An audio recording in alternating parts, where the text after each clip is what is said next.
Je lance gentiment mais sûrement ce Morning Data, 3e édition, toujours sur le thème de l'AI sémantique. Et cette fois-ci, on se consacre à la notion de data lake et connaissance client. Donc, sans plus tarder, je passe la parole à Antoine. N'hésitez pas, encore une fois, à poser vos questions. À tout de suite, je ferai le modérateur et je poserai les questions. Ça marche. Merci, Miki. Bonjour à tous et ravi d'être avec vous pour partager ce 3e Morning Data donc sur la connaissance client et le Data Lake. Donc, en termes d'introduction, si on se parle de connaissance client Data Lake, c'est bien évidemment que cette connaissance client, c'est un des axes majeurs et prioritaires pour toute marque, que ce soit annonceur ou publisher. Et si on prend un petit peu de recul, le développement d'une meilleure compréhension client, ça devient de plus en plus stratégique. Et ça, on le voit notamment avec les marchés qui sont en évolution rapide, toutes les nouvelles technologies qui apparaissent ou encore les nouveaux modèles économiques qui popent un peu dans tous les sens depuis ces dernières années. Et tous ces changements-là, finalement, ça change également automatiquement ce que les consommateurs veulent et ça change aussi la manière dont ils vont acheter ou de la manière dont ils vont se comporter. Un bon exemple de tout ça, c'est forcément l'année qu'on vient de passer, qui a été très particulière. Et ça se voit de manière assez rapide avec l'évolution des ventes en ligne qui a progressé de plus de 80% en France. Et donc, quand on fait ce constat-là, c'est-à-dire que c'est encore plus une nécessité aujourd'hui de placer les consommateurs et les clients au centre de ces réflexions marketing stratégiques lorsqu'on va mettre en place ces stratégies marketing d'acquisition, de fidélisation ou de rétention. Mais une fois qu'on se dit ça, le constat qu'on fait un petit peu, notamment chez Bourama, mais également avec nos partenaires qui peuvent réaliser le même métier, on se rend compte qu'il y a encore une partie non négligeable des entreprises ou des marques qui vont traiter les insights, la connaissance client, comme une réflexion qui va plutôt être après coup, plutôt que de le traiter comme une réflexion qui va être en amont. Et cette réflexion après coup, elle a pour conséquence souvent de laisser une vision qui va être tronquée ou une vision qui va être limitée et donc souvent incorrecte de ce que veulent vraiment les clients. Donc, c'est pour ça que ça va être hyper important de vraiment replacer le consommateur au centre des stratégies, de vraiment faire ce travail en amont pour essayer d'extraire de la connaissance pour ensuite venir orienter toutes les stratégies marketing qu'on va vouloir mettre en place. Et du coup, on parle beaucoup d'insight, mais finalement, on ne prend jamais vraiment le temps de définir ce qu'est un insight. Donc, si je prends 30 secondes pour le faire, quand on parle d'insight, finalement, ça va plutôt se définir comme la découverte d'un besoin qui va être fondamental pour le consommateur et que les marques peuvent ou même que les marques doivent utiliser pour créer de la valeur à la fois pour le client lui-même dans un premier temps, hyper important pour pouvoir l'attirer, et puis in fine, pour créer de la valeur de l'entreprise, ça reste l'objectif de base de toute stratégie business ou marketing. Et donc, pour générer ces insights et cette connaissance client qui générera de la valeur ajoutée par la suite, on a bien sûr besoin d'avoir de la data à disposition.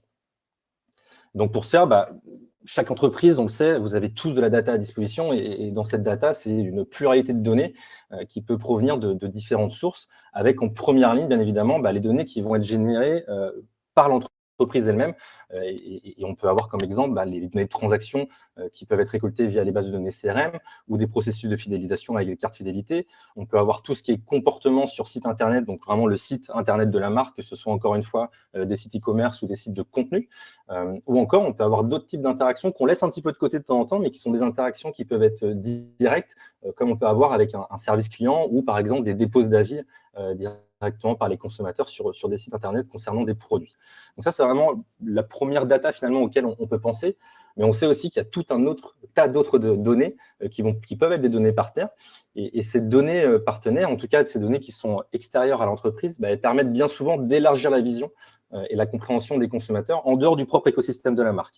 Et donc ça va être des données qui vont être hyper importantes parce que ça permet vraiment de capter l'image un petit peu 360 du consommateur, cette fameuse image 360 que tout le monde essaye de viser. Et ces données, elles peuvent être tout autant factuelles ou observées que les données transactionnelles ou comportement de navigation. Et puis là, vous connaissez un très bon exemple avec notre base de données Weborama de centre d'intérêt qu'on vous met à disposition, qui est encore une fois une donnée observée, qui est volumique, mais qui va permettre d'apporter de l'information complémentaire à l'information dont vous disposez déjà. Et puis, on peut également avoir une question qui concerne en fait ce que tu viens de dire. Donc, est-ce qu'il est possible de générer de la connaissance client sans base de données CRM ou sans aucune donnée transactionnelle ? Oui, bien sûr. Alors, sans base de données CRM et transactionnelle, ce n'est pas un problème. On peut avoir des entreprises, effectivement, qui ne se basent pas forcément sur la transaction directe. Mais ce qu'on est en mesure de faire, en tout cas, c'est soit on se sert des données comportementales ou de tous les touchpoints qu'une marque peut avoir. Donc, je parlais des sites web ou du média, mais même si on n'a pas de site web ou de média, et c'est ce qu'on fait beaucoup, notamment pour des compagnies qui travaillent dans les FMCG, ça va être de reprendre vraiment toute l'expertise marketing et le développement de produits qui peut être fait, et essayer de comprendre qu'est-ce qui se trouve au cœur du développement de ces produits, essayer de comprendre les caractéristiques des individus et de recréer et de retrouver ces caractéristiques d'individus pour se dire, voilà, le département marketing qui n'a pas de données CRM transactionnelles a défini sa cible qui est censée venir acheter ses produits, et cette cible-là, on va être capable de la reconfigurer, de la retrouver. C'est souvent ce qu'on appelle d'ailleurs de la digitalisation de persona, pour pouvoir derrière venir analyser cette cible et aller un petit peu plus loin que simplement les caractéristiques qui avaient été prédéfinies. Donc ouais, bien évidemment, c'est possible de faire de la connaissance client sans ce type de données, et même, je dirais, même sans données du tout, à partir du moment où on a quelqu'un en face de nous, et c'est souvent le cas, qui a son expertise métier, qui est très propre à son industrie. Alors, il y a une autre question qui est un petit peu liée, mais plus liée à la slide d'avant, qui concerne les insights. Est-ce que les insights des études de marché peuvent directement nourrir le consumer insight, pardon, et si oui, comment? Oui, alors effectivement, on va avoir ces deux grands types d'analyses, et je vais y revenir d'ailleurs par la suite. Mais les études de marché et les études de consumer insight ou de connaissance client à proprement parler, elles sont souvent très complémentaires. On va avoir une étude de marché qui va prendre un peu plus de hauteur au niveau marché, justement, elle porte très bien son nom, mais tout ce qu'on va tirer comme information de ces études de marché, on va être en mesure derrière de venir recréer la data, ou en tout cas de retrouver la data qui s'y réfère, pour derrière venir alimenter tous les touchpoints dont je viens de parler, qui sont affichés finalement à cet écran-là, comme les données transactionnelles, comme les données de comportement de site internet, etc., etc. Donc oui, bien sûr, on peut venir coupler, et c'est souvent une démarche qui est faite d'ailleurs de commencer par l'étude de marché pour ensuite se diriger vers du consumer insight. Donc, si je reprends sur ce que j'ai, s'il n'y a plus de questions, n'hésite pas à me réinterrompre, ça sera beaucoup plus sympa que si c'est un monologue. Donc, je disais, on a un autre type de données, effectivement, auxquelles vous connaissez très bien, mais qui sont des types de données qui sont liées à des données déclaratives et qui sont souvent récoltées par des panels ou encore des méthodes de type focus group. Et ces données, même si elles sont peut-être un tout petit peu moins utilisées aujourd'hui, parce que c'est vrai qu'on a un amont de data qui est généré par le web, tout simplement, ou les applications, ça reste des informations et des données qui sont importantes, parce que ça permet finalement de poser des questions directement pour apporter de l'information complémentaire sur le consommateur. Donc sur le papier, avec toutes ces datas qu'on peut avoir, on est finalement confronté à une problématique qui est assez simple sur le papier, mais qui est moins évidente à mettre en œuvre de prime abord. Et ce qu'on veut mettre en œuvre finalement, c'est se dire comment, à partir de cette donnée qu'on a pu obtenir, comment je peux obtenir de la connaissance client de ces données-là. Mais au-delà de la connaissance client, c'est obtenir de la connaissance qui va être activable et actionnable derrière.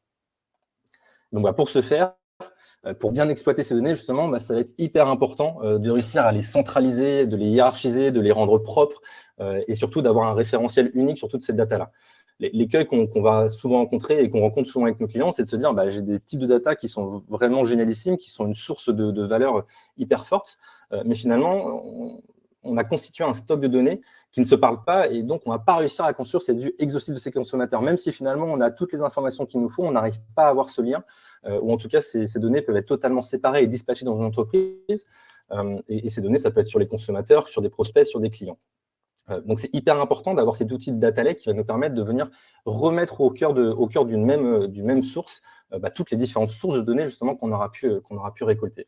Et là-dessus, vous connaissez très bien également, et Olivier en a parlé la semaine dernière lors du dernier Morning Data, il y a des outils comme la DMP ou les marketing platforms qui vont permettre de faciliter cette démarche d'agrégation, de connexion entre les datas. Mais il y a un point avec ces marketing platforms et DMP, c'est que finalement, ça ne va pas donner la pleine capacité d'exploitation de la donnée. Donc, c'est pour ça que c'est important de constituer un vrai data lake dans lequel on va être en mesure de reconstituer l'image la plus complète possible d'un consommateur, et plus que constituer finalement une image statique de ces consommateurs-là, le data lake va permettre une chose hyper importante, ça va être de mettre en œuvre l'historisation de la donnée. Donc ça va être important. Pourquoi? Parce que ça va permettre de comprendre et d'anticiper les changements de comportement consommateur. Si on a seulement une image fixe qui bouge, mais on écrase la précédente, on n'est pas capable de mettre en évidence qu'est-ce qui a poussé un individu à changer de comportement, qu'est-ce qui a poussé un individu à être peut-être plus en proximité avec la marque, ou à l'inverse, à s'en éloigner, à souscrire à un service ou à un produit. Donc, hyper important dans Data Lake de mettre en place ces historisations pour derrière pouvoir venir appliquer finalement, tout ce qui peut être du data mining ou analytique, vous connaissez l'histoire là-dessus. Il n'y a pas de boîte noire automatisée qui permette de comprendre les données, même s'il y a de plus en plus de choses qui sont faites en termes de machine learning ou d'intelligence artificielle. C'est vraiment le rôle des fonctions analytiques et de data mining de venir raffiner toute cette data qui sera présente dans le data lake afin de répondre, et ça c'est hyper important, c'est vraiment afin de répondre à des questions business. Le but, c'est pas d'avoir un data lake qui sert uniquement à l'IC, c'est vraiment d'avoir un data lake dans lequel on va mettre toute la donnée qui sera importante pour générer du business pour la marque derrière. Il y a une question, Antoine, sur le sujet du data lake. Est-ce que Webo aide à construire les data lakes des marques, ou tout du moins, s'il y a un data lake préexistant, est-ce que Webo les aide à les améliorer? Oui, bien sûr. Alors, globalement, quand nous, Webo, on fait des études de connaissances clients, que ce soit Consumer Insight ou Market Research, systématiquement, ce qu'on va faire, ça va être de créer un data lake. On part toujours de ce principe-là. Donc, il y a même probablement certains d'entre vous pour qui on travaille, mais on n'a peut-être pas dit qu'on avait créé un data lake derrière. En tout cas, un semblant de data lake dans lequel on va venir justement essayer de rapatrier l'intégralité de ces données. Donc, ça, déjà, nous, on le fait nous-mêmes pour notre propre travail. C'est systématique. Si je dis que c'est important, effectivement, on se l'applique à nous-mêmes. Donc, on a forcément une expertise à ce niveau-là. Et il y a également pour d'autres clients où ça fait partie de nos propositions, de se dire comment on peut donner finalement cette capacité au client lui-même de venir exploiter la donnée. Donc oui, on construit ces data lakes pour nos clients, et ça peut se faire sur différentes ressources. Il y a forcément cette notion technique derrière qui se dit le data lake, ça doit être sur des serveurs, donc on peut très bien le faire sur le cloud, ça peut être sur les différents services de cloud, on connaît bien Amazon, Google, Azure ou autre, mais ça peut être également sur des services physiques qu'on peut venir créer directement. Et il y a un autre projet qu'on a mené aussi pour une autre marque il n'y a pas si longtemps que ça, qui était, il y a déjà un data lake dans l'entreprise qui récoltait énormément d'informations, qui était extrêmement bien construit. Ils avaient besoin de venir coupler encore une fois un autre type de données. Et ça, du coup, on est venu nous mettre finalement un pont entre ce data lake pour venir alimenter data lake, venir faire un audit aussi de ce data lake pour voir si tout est bien mis en œuvre, vérifier la qualité des données. C'est quelque chose qui est hyper important, d'avoir une bonne qualité de données. C'est vraiment la base de tout derrière en termes de connaissances clients. Et donc, bien évidemment, on accompagne vraiment sur tous les aspects du data lake, que ce soit en construction, que ce soit en amélioration, que ce soit en audit, ou que ce soit simplement du conseil pour aider nos clients à s'en servir au mieux. Et donc si je continue là-dessus, une fois qu'on a ce data lake, bien évidemment, c'est pas que ça reste un data lake avec des bases de données bien ordonnées et on n'en fait rien. Le but, c'est vraiment de s'en servir et de venir extraire la data. Et donc, c'est là qu'on va venir appliquer toutes ces méthodologies de data science, data mining qui permettent d'extraire la connaissance. Et là-dessus, on peut se dire potentiellement, ça peut paraître assez simple finalement de designer une étude, mais il faut encore savoir comment trouver ce qu'on cherche. Et ce n'est pas forcément si simple à faire. On peut avoir une question de business marketing, on l'apprend, et nous, c'est notre travail de tous les jours de prendre des briefs comme ça et se dire « Ah, ça va être assez simple », et finalement, c'est un vrai métier de venir dessiner ces études-là pour être capable de vraiment répondre aux besoins marketing qui a été énoncé et pas se tromper de piste. Et pour s'y retrouver là-dedans, c'est ce qu'on disait un peu, et puis quelqu'un en fait un petit peu anticipé la question, mais il y a vraiment deux grandes familles d'études. On va avoir cette étude de marché et ce qu'on peut appeler le Consumer Insight, mais c'est finalement de la pure connaissance client vraiment au proprement proprement parler. Donc, si je prends d'abord l'étude de marché, à quoi ça correspond finalement? L'étude de marché, ça va constituer en un effort qui va être, je dirais, organisé pour recueillir des informations sur un marché tout entier. Le but, c'est d'identifier finalement des opportunités qui peuvent être manquées, des lacunes ou des signaux faibles dans le positionnement d'une marque. Donc, l'étude de marché, ce qu'elle va permettre de faire, ça va être de fournir des informations qui vont définir des tendances d'une industrie en particulier. Ça peut être d'une industrie, mais ça peut être aussi des catégories dans une industrie. Et ça, c'est vraiment essentiel pour définir déjà les besoins actuels d'une entreprise et également les futurs besoins de marché qui peuvent popper pour justement réussir à anticiper les besoins consommateurs et pas simplement essayer de se laisser guider et être simplement en réaction. Donc ça, c'est vraiment une notion d'anticipation sur les besoins consommateurs. Et ce type d'étude, finalement, il peut être utilisé à différentes fins. Si je donne un peu plus de concret, ça, on le fait pas mal dernièrement sur des industries dans le cosmétique. C'est pour de la conception de produits afin de concevoir justement le bon produit ou la gamme de produits qui va rencontrer les nouvelles appétences consommateurs. Et si je vous donne un petit peu de détails sur ces produits de beauté, justement, c'est se dire comment on est en mesure finalement de se dire quels sont les ingrédients, quelle est la constitution de ces produits qui est attendu par les consommateurs. On voit très bien qu'il y a des applications comme Yuka, qui sont en train de prendre de plus en plus d'ampleur, et donc les consommateurs s'intéressent de plus en plus à la consommation des produits, que ce soit produits de beauté ou food ou autre d'ailleurs, et donc c'est de plus en plus important de mettre justement ces motivations au cœur du développement et de la conception de produits. Donc ça, c'est des choses qu'on est capable de venir amener avec du market research pour prendre vraiment le ressenti consommateur dans un premier temps. J'essaie de regarder, j'entends que ça pop un petit peu. Donc c'est juste des bonjours, tout va bien. Derrière, on peut avoir un deuxième élément qui est ça veut dire que je ne te fais pas 100% confiance, mais Kim, je suis désolé, mais pardon. Le deuxième élément qu'on peut avoir, c'est de l'analyse de positionnement de marque. Et ce positionnement de marque, il va souvent être couplé avec de l'analyse concurrentielle. Donc là, on est vraiment sur un domaine de se dire comment se positionne ma marque sur le marché, quels sont les arguments qui sont poussés, quelles sont les forces et les faiblesses, mais surtout comparer à mes concurrents sur le marché pour essayer de comprendre comment on se positionne tout simplement. Un autre élément, ça peut être la perception de la marque. Donc, c'est très lié finalement au positionnement de la marque, mais cette fois-ci, ce n'est pas du point de vue marque, c'est du point de vue consommateur. C'est est-ce que la manière dont je souhaite que ma marque soit perçue par les consommateurs fonctionne bien? Est-ce que les communications, les messages que j'adresse sont correctement perçus par les consommateurs? Et est-ce que je dois surtout venir corriger la manière dont ma marque est perçue? Un autre exemple qu'on peut encore avoir, et là on plonge un peu plus dans du granulaire qui est du produit, c'est la mesure d'attributs produit afin de comprendre quelles peuvent être encore une fois les forces et les faiblesses d'un produit ou d'une gamme de produits d'un point de vue consommateur. Donc ces études de marché, alors j'ai perdu ma souris, mais je vais prendre, voilà.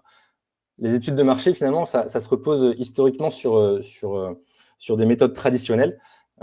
Comme les questionnaires ou les focus group, mais depuis quelques années, finalement, ces méthodes traditionnelles, elles ont été quand même sacrément rafraîchies grâce aux nouvelles technologies, et notamment, comme chez Weborama, grâce à l'IA sémantique, on est capable de faire un scan des ressentis consommateurs qui va être beaucoup plus volumique, beaucoup plus rapide et beaucoup plus exhaustif. Ce qu'on avait à l'origine dans les focus group, les panels, c'est interroger un petit pool d'individus finalement, où on va être sur de la donnée déclarative, donc on ne sait pas si on va les avoir orientés par les questions ou autres. Et donc cette IA sémantique, elle nous permet déjà d'avoir quelque chose beaucoup plus large et d'enlever ce biais déclaratif parce qu'on est vraiment sur la donnée observée, vraiment voir comment les individus se comportent. Si on passe, hop, je reprends mon autre souris, hop. Si on passe finalement sur Consumer Insight, à l'inverse de l'étude de marché, qui va finalement permettre de répondre au quoi marketing, qu'est-ce qu'on va proposer aux consommateurs, le Consumer Insight, lui, va permettre de répondre au pourquoi. Pourquoi les individus agissent, pourquoi ils se comportent d'une certaine manière. Et si le marketing, finalement, il a bien un objectif, ça va être de toucher les consommateurs qui influencent au moment, en tout cas, qui influencent le plus les décisions de ces consommateurs. Et à ce niveau, on peut dire que les données qui sont démographiques, donc qui regroupent les personnes en fonction de l'âge, du sexe, du revenu du ménage ou encore de la zone géographique, ça ne fournit plus aujourd'hui suffisamment d'informations pour répondre à ce besoin.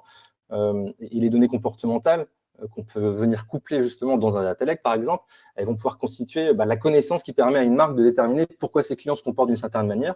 Et grâce à ce type d'information, les marques elles vont être en mesure d'influer directement sur le comportement consommateur.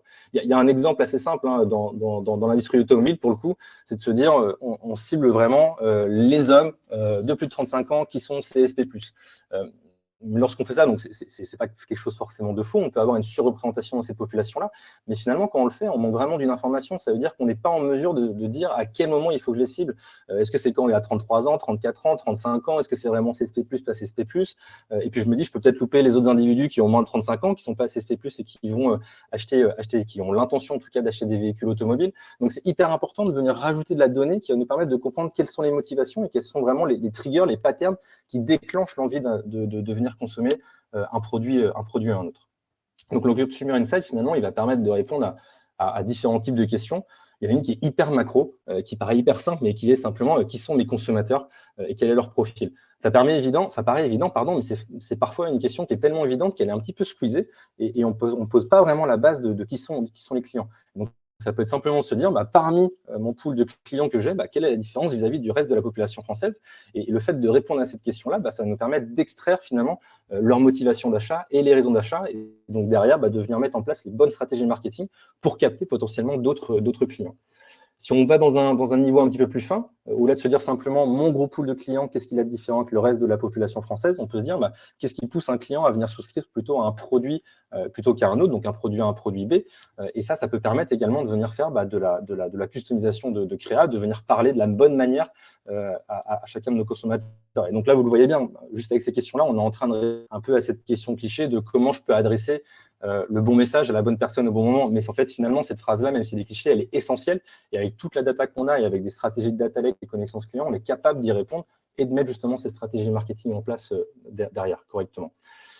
On peut avoir d'autres choses aussi. Là, je parle uniquement d'achat, mais aussi autre chose qui est hyper important, c'est de dire comment je peux être en mesure de conserver finalement les clients que j'ai dans mon pool dans mon pool CRM par exemple.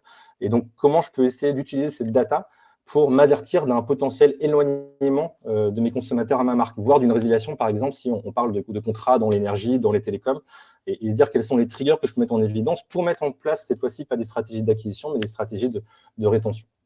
Et puis, si on se place, là, je me place vraiment sur un côté annonceur, mais si on se place d'un côté publisher, ces connaissances clients vont être tout aussi importantes parce que ça va permettre d'apporter de l'information supplémentaire sur ses lecteurs, sur ses audiences qui passent sur son site. Et si on arrive à avoir ces informations supplémentaires, on est capable d'avoir un discours qui va être beaucoup plus élaboré, de mieux comprendre qui sont chacune de ces cibles et de comprendre s'il y a différentes typologies d'ailleurs au sein des lecteurs et donc d'ailleurs de venir augmenter la monétisation qu'on est capable de faire de ces audiences.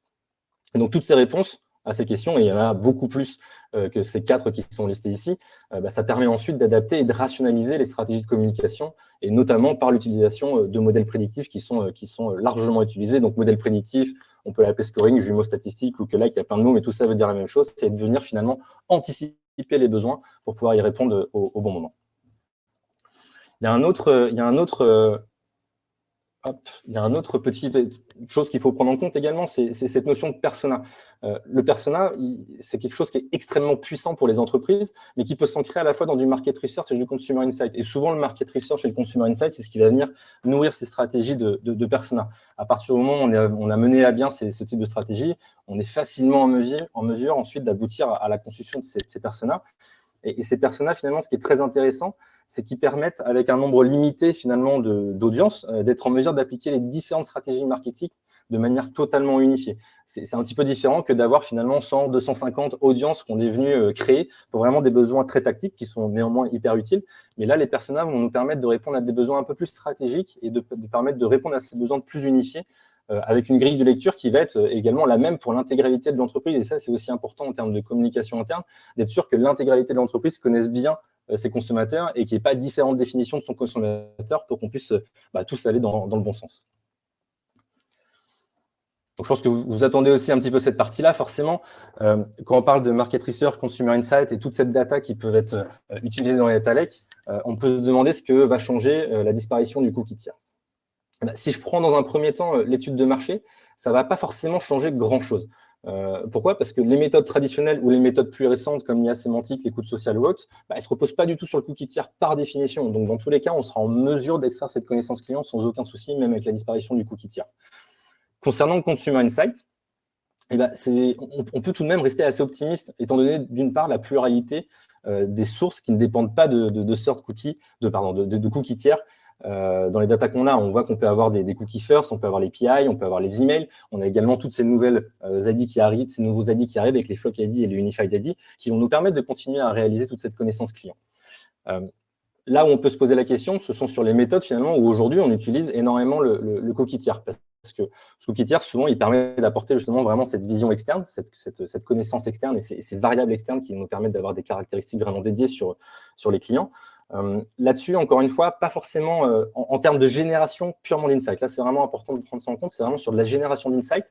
Les solutions de Flock ADI vont continuer à nous permettre de travailler de la même manière et les ADI universels également d'ailleurs. En revanche, là où on peut avoir un doute, c'est plutôt concernant l'activation de ces insights eux-mêmes.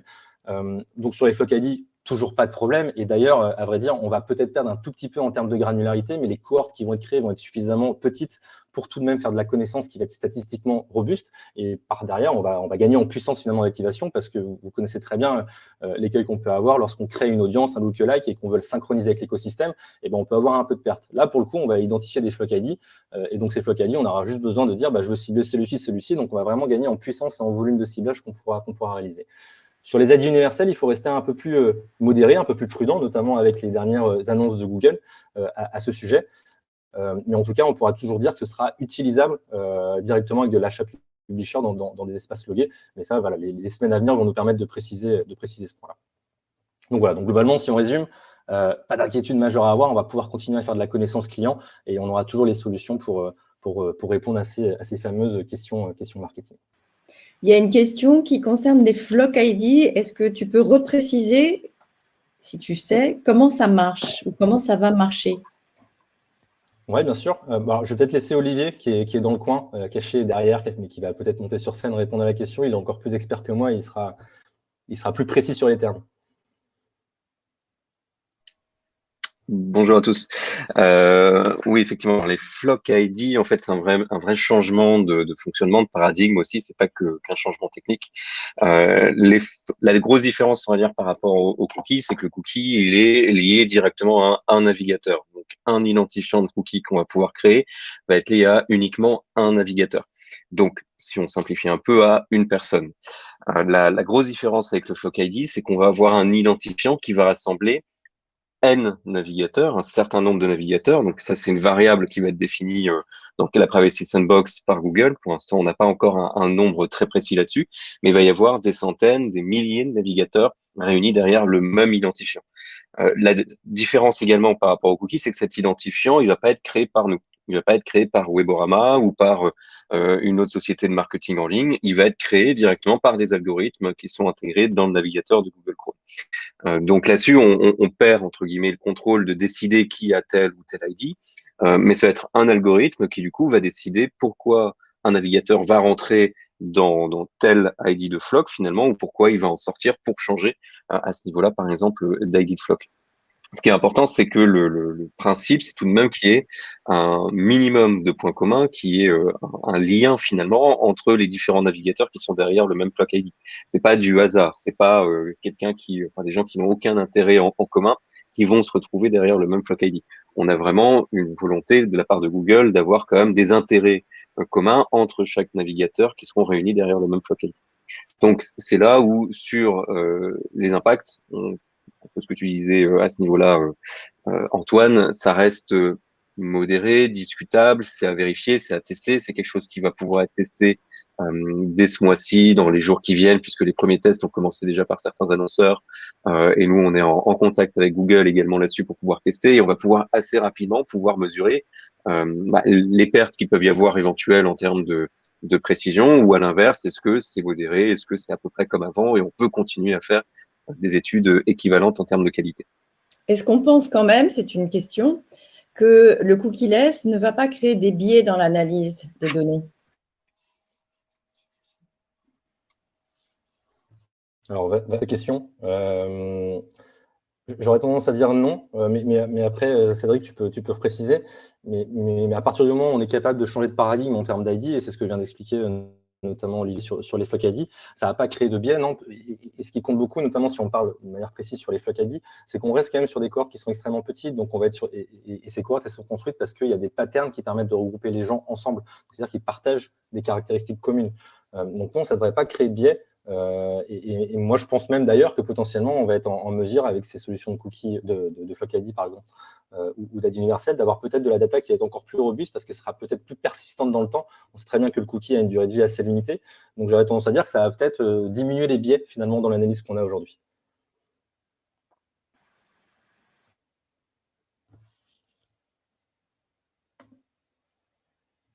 Top. Je passe à la suite peut-être pour donner un petit peu de concret également sur... hop là, on a perdu la présentation. Alors, c'est que moi qui ai perdu la présentation ou vous l'avez tous perdu? On l'a tous perdu. Ok. Top, super, c'est revenu. Alors voilà, en même temps, il y a une pour donner un- question qui est apparue, Ouais. qui concerne en fait, c'est une excellente question qui concerne la mesure. Rentre-t-elle dans la catégorie de la connaissance client avant qu'on passe sur Live Stages et la fin de la présentation? Ouais. La mesure, c'est une question effectivement intéressante. C'est vrai qu'on la décorrèle de manière un peu naturelle finalement de la connaissance client, parce qu'on a tendance à se dire on va générer de la connaissance client, on va générer des segments d'audience, on va les activer et puis on va mesurer. Mais finalement, ce n'est pas forcément une ligne droite qui va se passer comme ça va être une boucle qui va revenir. Donc, la mesure, elle va venir directement venir alimenter la connaissance client et à partir du moment, finalement, on peut le voir de manière beaucoup plus factuelle. Qu'est-ce que c'est la mesure? Ça va être la capacité de venir voir est-ce qu'une campagne média, par exemple, a bien performé. Et donc ça reste de l'information sur les consommateurs et avec les touchpoints qu'on peut avoir avec nos clients. Donc oui, ça reste de la connaissance client, c'est de savoir est-ce qu'ils réagissent bien à une certaine créa, est-ce que le fait de communiquer d'une certaine manière apporte de l'effet ou pas. Donc la mesure, effectivement, ça reste de la connaissance client à proprement parler, parce que ça permet finalement d'extraire de l'information sur les consommateurs. Donc oui, bien évidemment. Ouais. Il y a une question très intéressante également. Vaut-il mieux avoir un data lake ou une DMP ou ce qu'on appelle chez Webo maintenant la marketing platform? J'aurais tendance à dire les deux. Ce qui est intéressant avec une marketing platform, c'est que ça va permettre en fait de simplifier la data lake. C'est quelque chose qui est extrêmement lié en fait, un data lake et une marketing platform. La marketing platform, finalement, c'est un petit peu la couche qui va se poser sur un data lake. Derrière chaque marketing platform, finalement, il y a un data lake qui se cache. Après, pour utiliser un data lake, il faut avoir des compétences techniques. Ce que permet la marketing platform, finalement, c'est de venir extrêmement simplifier finalement la manière dont on va structurer la data. Et donc, j'en parlais au début, la hiérarchiser, la structurer, la rendre de qualité. Donc, la marketing platform permet de faire ça. Et puis, au-delà de permettre de bien structurer la data, ça permet en plus, en clic bouton, sans avoir aucune compétence technique de code, de venir jouer avec ses audiences, de venir créer ses scénarios marketing. Donc, ça, c'est le premier point. Le data lake, derrière, ce qui va permettre de rajouter, ça va être de se dire, si j'ai envie de plonger de manière un peu plus algorithme ou appliquer des algorithmes de machine learning, de data science, là, je vais avoir besoin du data lake pour vraiment accéder à la donnée brute. Donc, moi, j'aurais tendance à dire, il faut les deux. Et encore une fois, si je reporte sur la manière dont on travaille, nous, on utilise systématiquement les deux. Quand on travaille pour vous, nos clients qui ont une DMP, ce qu'on crée derrière, c'est un data lake pour pouvoir aller vraiment cruncher la donnée, extraire de la valeur de manière encore plus fine et derrière revenir nourrir la DMP avec l'insight qu'on est venu chercher pour rendre cette connaissance activable, parce que la DMP permet aussi de se connecter à l'écosystème de manière hyper simple. Donc, j'aurais tendance à dire les deux. Alors, il y a une précision de Fred. Fred, tu veux monter sur scène? Je crois que maintenant, tu as mis à jour ton navigateur, donc tu peux monter sur scène. Donc, en attendant que Fred arrive, en fait, Fred donne une précision intéressante. Donc, notre Chief Data Officer que vous connaissez tous, je pense. On n'a pas besoin d'être data scientist pour utiliser la marketing platform. Alors, je ne vois pas Fred arriver, mais peut-être que Antoine, tu peux élaborer ce point. Ouais, voilà, il arrive, ça y est. Non, mais effectivement, c'était juste cette précision, que j'espère que vous allez bien. Juste cette précision que pour compléter ce que disait Antoine, c'est qu'effectivement, là, on a besoin des deux, en fait. L'intérêt de la marketing platform, c'est que c'est une interface qui est facile à utiliser et qui permet de déployer l'ensemble des outils qu'on met à disposition. On va dire un plus grand nombre, alors que pour utiliser déjà le data lake, il faut être, comme le disait Antoine, un peu expert, ingénieur, savoir manipuler les outils de cloud et de machine learning. Ouais, je voulais juste préciser ça. Merci. Non, mais je pense que c'est une précision qui est importante parce que c'est vrai qu'un data lake, c'est quand même quelque chose de beaucoup plus complexe qu'une marketing platform. Ouais, bien sûr. Et un peu moins intuitif et beaucoup plus générique à l'entreprise, comme on le précisait. C'est pas simplement destiné au système d'information et collecte de données pour l'entreprise. La marketing platform, comme son nom l'indique, il y a marketing dedans.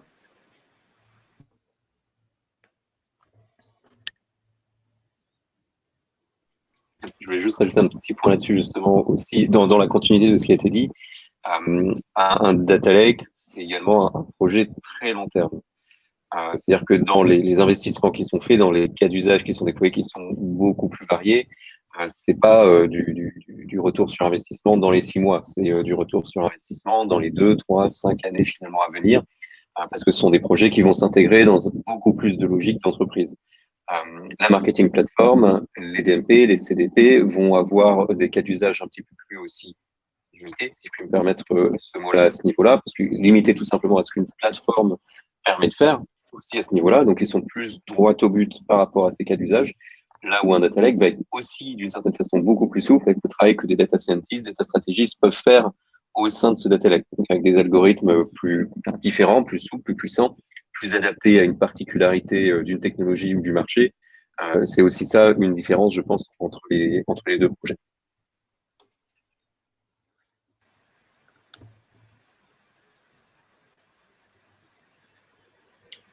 Parfait. Alors, Super. on fait une petite digression, mais vraiment minuscule, sur Life Stages, où on a fait un webinaire dédié, mais je pense que c'est passionnant que tu nous en reparles un petit peu, Antoine.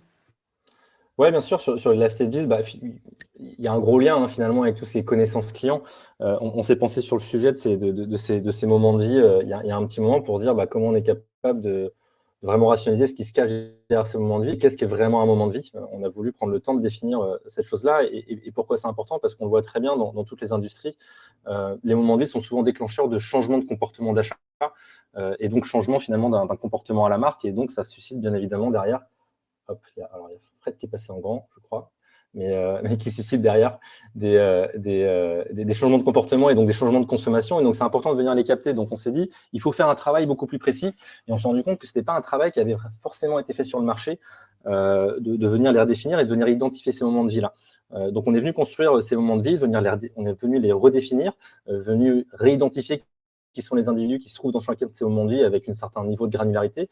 Et plus que définir simplement le moment de vie, c'est se dire, au sein d'un moment de vie, on sait qu'il y a différentes phases finalement. Si je prends l'exemple de l'achat immobilier, ce n'est pas quelque chose qui se fait en 2 jours. On sait qu'on va passer par différentes étapes, qui peut être déjà la réflexion interne de se dire, est-ce que j'ai envie de déménager? Pourquoi je déménage? Derrière, à partir du moment où j'ai pris cette décision de déménager ou d'acheter un bien immobilier ou tout simplement de changer de location, de se dire, je dois passer en mode recherche du bien immobilier, puis après, potentiellement, si j'achète, il faut que je passe chez le notaire, et puis une fois que j'ai déménagé, je dois potentiellement changer mes contrats d'assurance, mes contrats d'énergie, mes contrats de télécommunications, etc., etc. Donc, on a voulu apporter beaucoup plus de granularité dans ces moments de vie-là, pour être en mesure, encore une fois, de venir les importer dans les data lakes ou dans les marketing platforms, afin de venir redéfinir plus précisément les stratégies qui peuvent être mises en place, et pas simplement en se disant, moi, je sais que le fait de partir à la retraite, ça a un impact sur mes clients, mais c'est se dire, attention, on va quand même venir l'observer, on ne va pas mettre de biais, même si l'expertise métier est très forte. Des fois, c'est bien de laisser la data parler. Donc, on va venir croiser ça, encore une fois, avec potentiellement les données transactionnelles, les données de site du client, et essayer de voir effectivement si ces moments de vie sont des triggers ou non d'un changement de comportement et d'un achat derrière. Et donc là-dessus, on a développé une plateforme qui permet d'avoir tout le détail de chacun de ces moments de vie, tout ce qui se cache derrière, les volumes qui se cachent derrière, que ce soit en contextuel ou en volume d'ID. Et donc, ça permet effectivement de nourrir énormément de cas d'usage sur tout type d'industrie. Il y avait un autre projet aussi dont on voulait vous parler, mais je pense que vous avez vu passer le livre blanc dernièrement, c'est qu'on a, et là ça rejoint un petit peu l'étude de marché, on a beaucoup bossé sur tout ce qui était tendance de consommation responsable. Là, on est parti d'un point assez simple. On se rend bien compte que pour tout consommateur et pour toute marque, maintenant, c'est plus forcément une question de se dire est-ce qu'il faut que j'aille sur ce sujet. On sait que toutes les marques vont devoir y aller, et on le voit d'ailleurs que dans les comportements consommateurs, ça devient une dimension et un critère hyper important, encore une fois, dans les actes d'achat. Et un petit peu comme les moments de vie, mais là, vraiment de manière encore plus agnostique, on s'est dit mais qu'est-ce que ça cache vraiment les tendances de consommation responsable? Et on a envie de comprendre ce qui se passe. Donc, avec notre IA sémantique, ce qu'on est venu faire, c'est finalement venir récolter parmi nos centaines de millions de contenus tout ce qu'ils disaient sur ces tendances de consommation responsable et venir extraire finalement les sous-catégories, les sous-thématiques, les sous-thèmes qui peuvent être discutés à ce sujet-là et qui ont du coup de l'impact sur les différents consommateurs. Donc, on a été en capacité d'extraire toutes ces tendances-là et de venir les interpréter. Donc, ça, c'est vraiment la partie étude de marché. Ce qui est assez intéressant derrière, c'est qu'on est venu, et ça rejoint la question qu'on a eue en tout début de présentation, est-ce qu'on peut coupler le market research et le consumer insight? C'est-à-dire, une fois qu'on a identifié des individus qui sont très appétents à la seconde vie, des individus qui sont très appétents à l'écomobilité, on se dit c'est bien de le savoir, mais de la même manière que quand un individu achète un produit, j'ai besoin de savoir pourquoi il s'intéresse et quelles sont ses motivations. Donc, on est venu mettre en place ce Consumer Insight pour se dire, les gens qui s'intéressent à l'écomobilité, est-ce que ce sont tous les mêmes? Ou alors, est-ce que j'ai des typologies d'individus qui vont être distincts? Quelles sont leurs motivations et autres? Mais là, je commence à faire des digressions dessus parce que c'est un sujet qui me passionne, mais comme ça affiche ici, on a un webinaire le 26 mars qui va être réalisé avec Influenza is the Good, sur lequel on va pouvoir revenir et détailler un petit peu toute la connaissance client justement qu'on a pu extraire.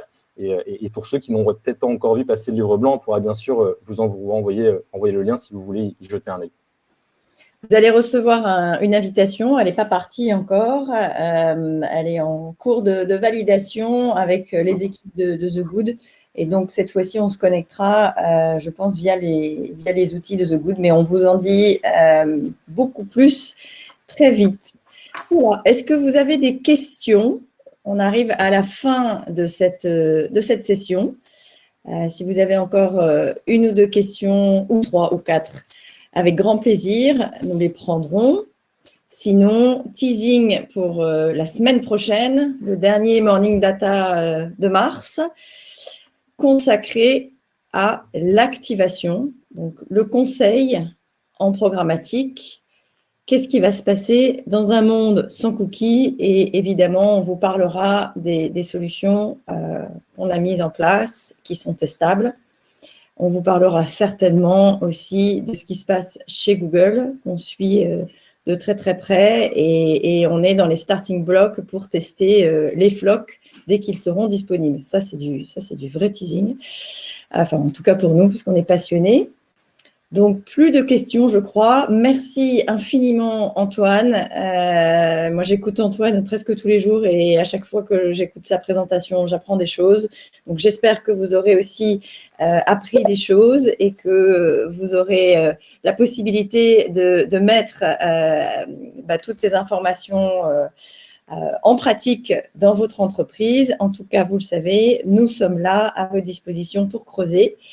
On vous souhaite une excellente journée et on vous dit à très très bientôt pour le prochain Morning Data mercredi avec Maggie, et le 26 on enchaîne sur le livre blanc de la consommation responsable avec The Good. Très bonne journée à tous. Salut. Merci à tous, très bonne journée.